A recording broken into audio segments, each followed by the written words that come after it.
What's up, YouTube? Welcome back to my channel. I'm Steph, growing in Zone 6B. If you are here for the first time, welcome for the first time. So, full disclaimer, y'all, I have recorded this intro once before, and I am recording it again. I accidentally deleted the intro file off of my cell phone, and so then I'm like, oh shucks, can't post this video without an intro. So here I am. But what I will tell you is I have been out in this garden enjoying this sunshine. I am so happy to show y'all what I am doing. And I have me a cup of lemon, leaf, and mint tea. Now listen, y'all, baby, this lemon, leaf, and mint tea is delicious. My fruit trees, citrus fruit trees, every year drop their citrus leaves. I have a Meyer lemon and I have a hardy orange tree. It got real cold.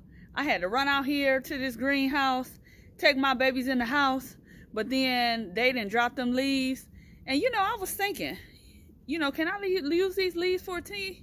I've been really into making different herbal teas, really trying to get into the herbalism side of things. I haven't quite got there yet, but with that being said, baby, with a drop of honey, this honey lemon mint tea got me feeling good. And all I did was took my leaves from my citrus trees that dropped off, and I rinsed them off. I let them dry, and I threw them in a mason jar until I was ready to use them. You can even do this without the honey. I did this once before without the honey, and just put some hot water, let it steep, and the lemon flavor was so apparent that really I didn't even need the honey. I'm gonna try some lemon iced tea in the summer, y'all. It's about to go down. All right, y'all, let's get into it. So as y'all can see, my yard is still junky. I have two compost setups. One right here, which is my trash can setup. I've had that since I started gardening, and then I have this green netting, which I had gotten from the Rustic Gardener. I got that idea from the Rustic Gardener.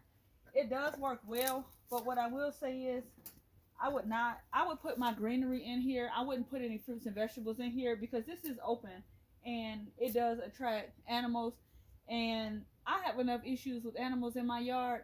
I don't need no help, y'all. So what I'm gonna do is, first of all, I've been lazy. I'm gonna move these bricks. It's supposed to be nice outside during the day for the next several days, and I'm gonna go ahead and move these bricks and see, you know, what I got going on in this compost space. So normally I use something like this, which is just one of my growing containers. It does have tiny holes in the bottom, but it doesn't impact anything as far as like being able to sift out compost. And I probably, to be honest, am not going to do any sifting right now, but I do want to clear out this top debris and see what I got going on, just so that I am aware. So, like, looking in here, it's looking pretty good. Most everything is broken down. I don't see, there's a fair amount of worms in here, which is nice. Looks like there is some unbroken down grapevines in here, which is nice as well. But just to give you guys an idea of what I'm working with, y'all see this? That is all compost. Let me see, can y'all see that? Y'all can. That is all compost, you guys. So it's dark, it's brown, it's rich, and it's healthy. So I'm gonna leave that in the bottom until until what am I trying to say? Until the spring. Y'all work with me. And then I'm gonna transfer it, the stuff that's not broken down yet, I'm gonna go ahead and transfer into the trash can. Now, this compost being here, oh my goodness, y'all, I must have been real tired. I'm gonna show y'all why. Look at this old bag of oranges. Now, come on, Stephanie, get your life together. These ain't gonna break down right away. I ain't gonna lie, this is a brand new bag. This wasn't even my oranges. These oranges belong to my son, who has his own apartment, and they had just happened to go bad. So I put them in the compost bin. As a side note, if you buy onions from the grocery store, or if you have something like this, you can use that as a scrubber, and it will be the better for it. You'll be reusing and recycling. So, anywho, a lot of this stuff that I have that's not broken down yet, I'm gonna go ahead and put in my container, and then I'll probably, let me show y'all what I'm doing, and then I'll probably throw it back in there once I get to the part of this compost bin where I can kind of see what I got here. The only thing about like this composting method is, see, y'all see all this, it's not broken down yet. And then I got some things in here that probably don't belong in here, but when I'm throwing in compost, I just throw it all in. But anywho, the only thing about doing this black trash can method, it is very labor intensive. It requires like some strong arming, some flipping, some pulling, and all of that. And I ain't gonna lie to you, you know, it's hard to do. If you have not done it before, it can be challenging. But if you up for it, then you can come up with some great compost. Now, I do make wine occasionally. Well, not occasionally, pretty regularly, I guess now. And during my wine making process, I have a lot of fruit pulp for from making the wine, and that all goes in this compost bin as well. I will tell you one thing that I did that please do not do is I got lazy, and I knew it was wrong when I did it, y'all, but I did it anyway. I dumped a bunch of grass in here, and that's what this is that you're seeing. You see how it's all matted like this? That's no dice. Don't dump no bunch of grass in here like this, because it's not going, it'll break down, but it's gonna get all matted, and you may not be able to, it's gonna make it hard for you to flip your compost, I guess is what I'm trying to say. Now, a few exciting things while I'm flipping this compost bin that I can tell y'all about is the fact that and these large pieces of fruit, like this pomegranate that I wasted, that I bought on sale, sometimes I have high expectations and I'm gonna do this and do that, and then stuff goes to waste and then I don't end up doing it. But anywho,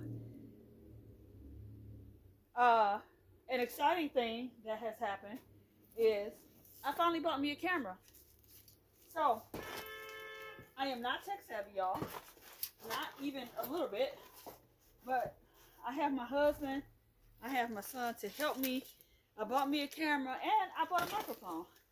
So hopefully, if things go well, this is the last video that I'll be recording with my cell phone, and that line across the top of the screen and the line across the bottom of the screen that I can't figure out how to get rid of, hopefully it will be gone. So, you know, more to come on that. Like I said, I'm really excited about it, and you know, that's happening. But anywho, that's kind of full. I'm gonna go ahead and get another one. But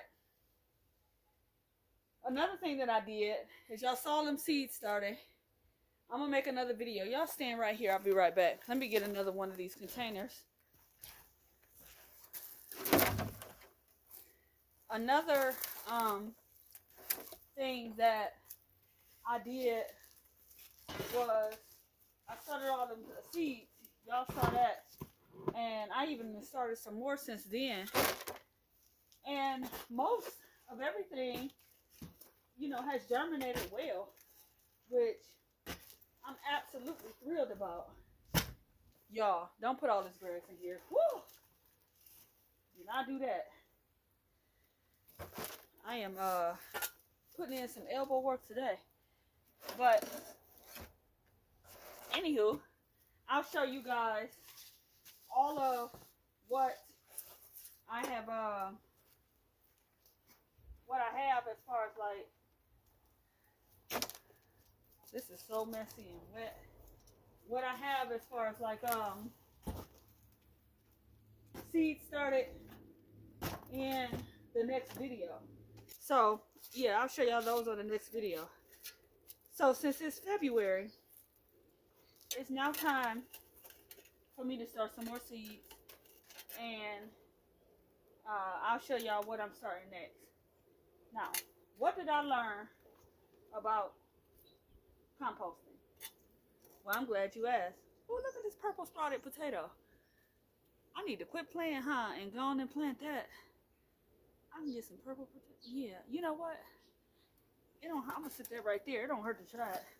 Well, I'll just keep it in there. Maybe it'll sprout. The one thing that I learned about composting, number one, is if you can afford it, get you a self-turning compost bin. If you can't, this trash can works great. It does require for you to put holes in the bottom. So go ahead, put some holes in the bottom.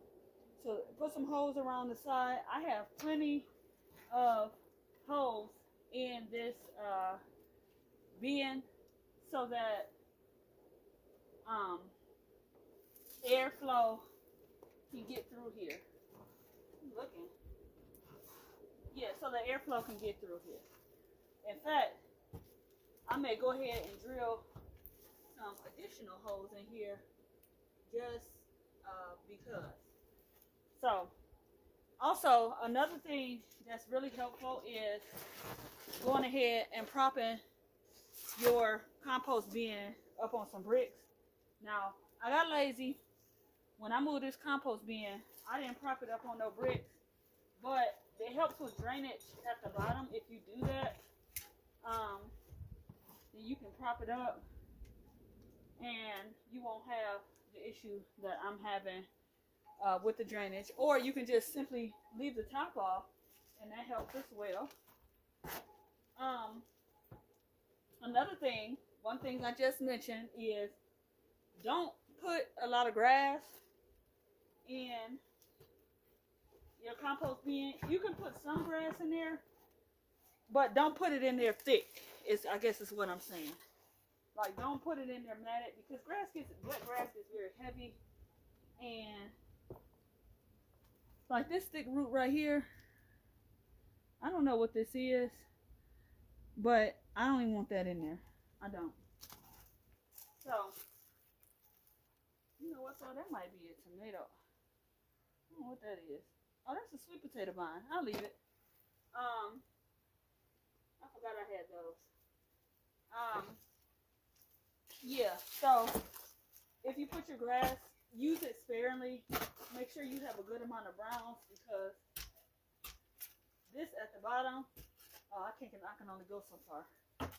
It's totally frozen, and this grass in here is it's very, very, very matted.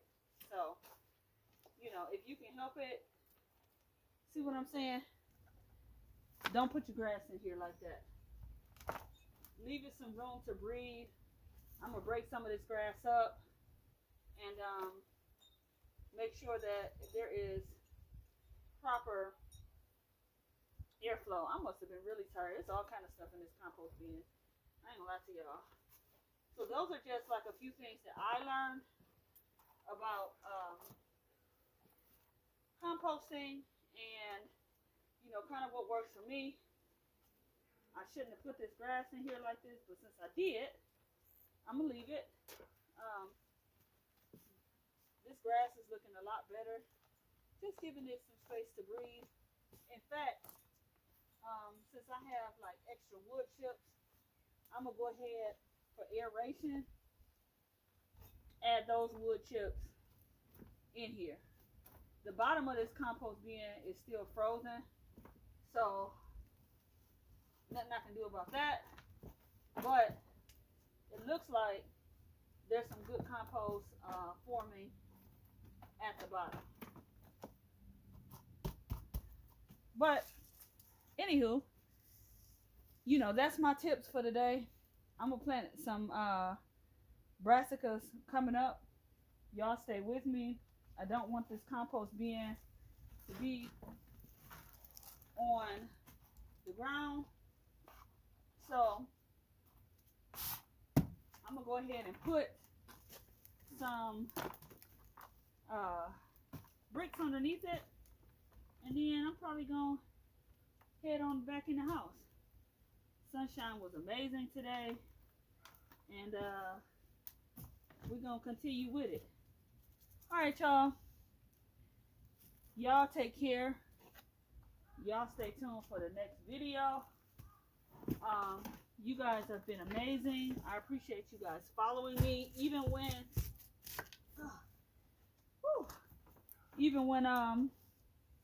you know, my video quality might not be like the best. I appreciate y'all hanging in there. Hopefully soon I will have an opportunity to what am I trying to say? Hopefully I'll have an opportunity to show y'all a better quality video in the next couple videos. All right, y'all. Y'all take care. Get out there, get some work done if you can. Get planting. Enjoy this nice weather. Get some sunshine because spring is coming. And I will see you guys on the next video. All right, bye for now.